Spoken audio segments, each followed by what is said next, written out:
I always talk every meeting about, keeping bees alive and this informative hive inspection and trying to just sort of train people that there's a process to going in and sort of observing and collecting information and then using that information to make decisions, right?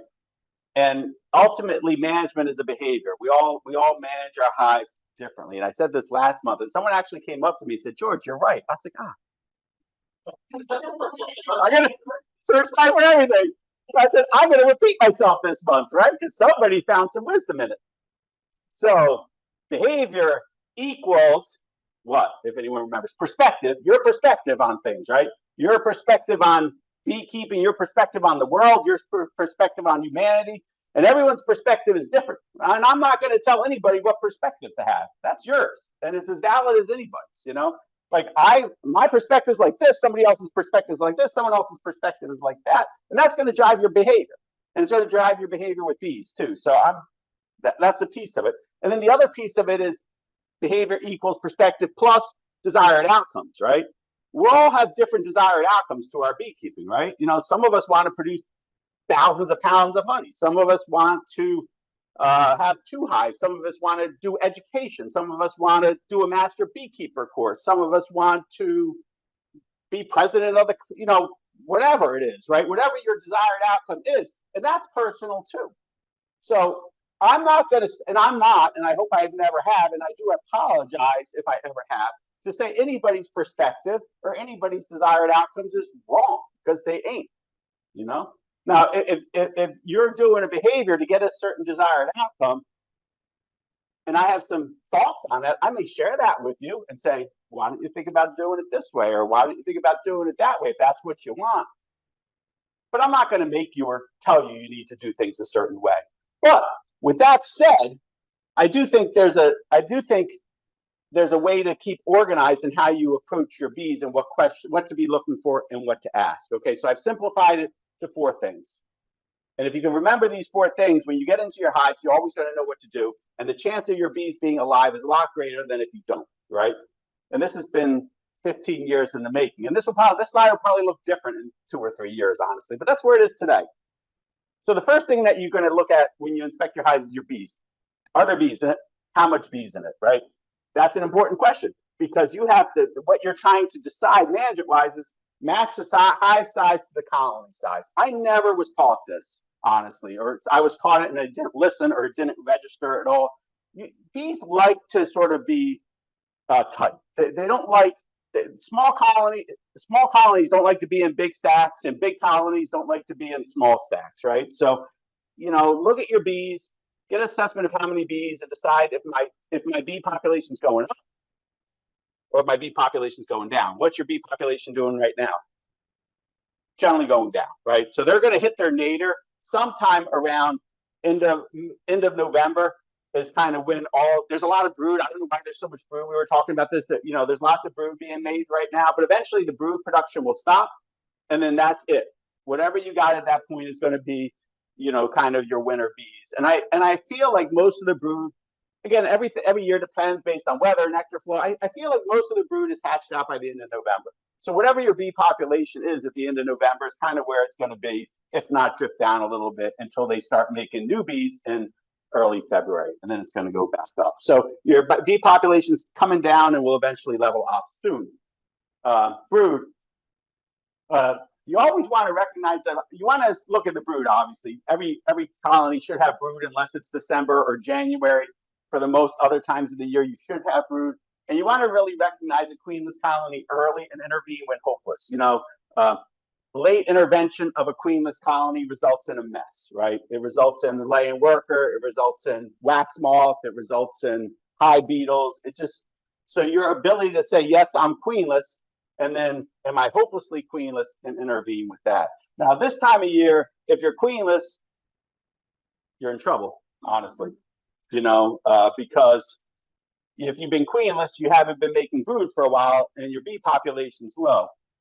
So, not to be insensitive, but to me, if I got a queen, now this is, again, my behavior is based on someone who has 60 hives, way too many hives, right? So the way my perspective is and my outcomes is going to be different than if you have 2 hives in your backyard. Okay, so with that said, if I see a queenless colony now, I'm just combining it. I'm just combining it. I'm saying this hive is queenless. It's got some honey on it. It's got some bees in it. Let's just put it on another colony and just make that one colony stronger.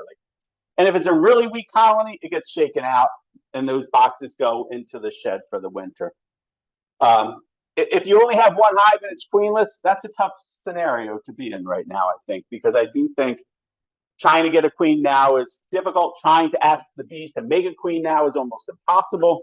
So, you may want to, if you have 2 hives and one's queenless and one's strong, just take the queenless hive and merge it with the strong hive. At least you're going to have one strong hive coming out of spring.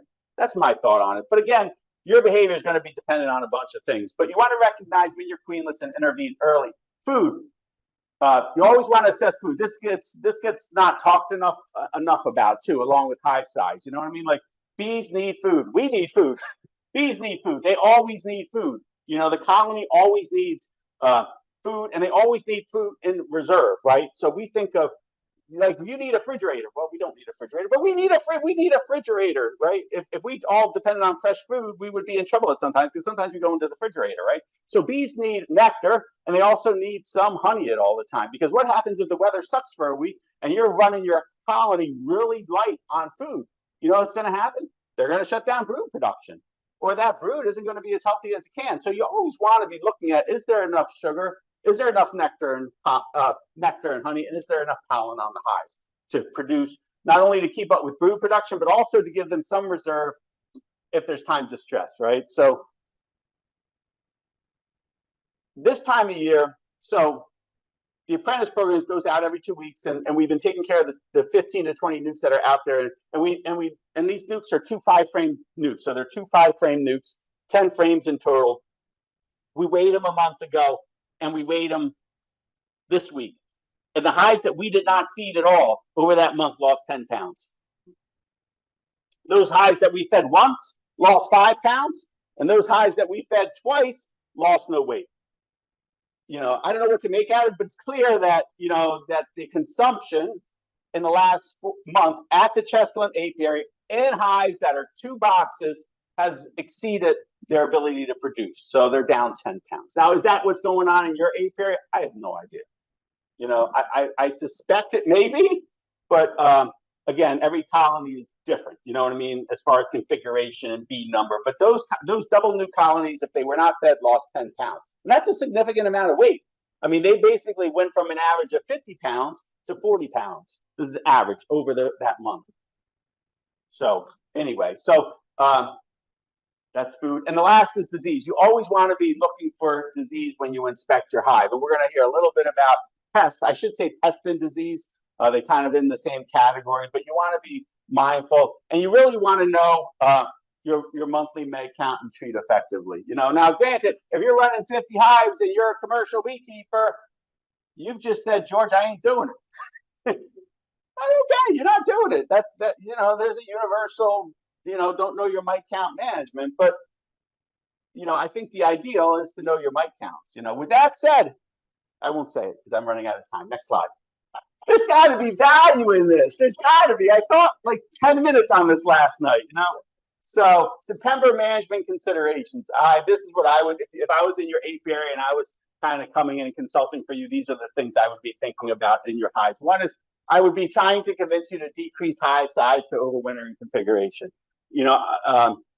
So you can overwinter in a single, you can overwinter a single deep, you can overwinter a single deep and a medium, you can overwinter in 2 deeps, you can overwinter in 2 mediums, you can overwinter in 3 mediums. Anything in excess of that is probably an excess, honestly.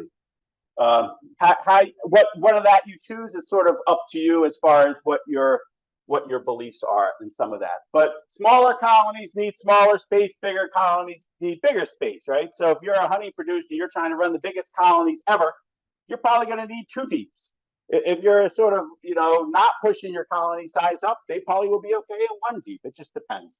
Combined, if not queen rate, we talked about that. I wouldn't be putting a frame of brood into a colony to ask them to raise their own queen. That's not going to happen. Even if you go out and buy a $50 queen, chances are that there's not going to be enough bees in that hive to support it going through the winter with the, if it's been queenless for a while. So I would advise to combine or shake it out. Feed, I made this mistake last year. I did not feed enough. This year, I tried to leave more honey on the hives to avoid needing to feed. We'll see how it goes. Typically, colonies need at least 30 to 40 pounds of honey to survive the winter. Nectar flow pretty much stops once the frost comes, which is generally the first week of November. So in general, this is how it goes. Hives will lose 5 pounds in November, 5 pounds in December, 5 to 10 pounds in January.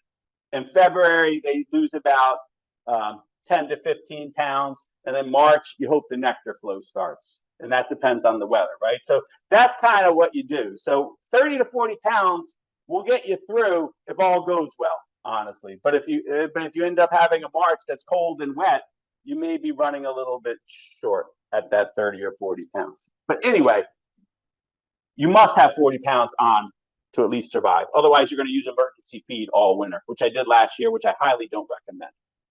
So in this time of year, you want to feed 2 to 1, right? Because it's the fall, they're storing it. The less water, the better. So make sure, and to make 2 to 1, you got to heat your water.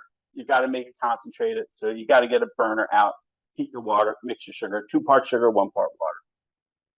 Average winter cluster about 7 frames of bees. More bees require more honey. Less bees require less honey. It's really simple.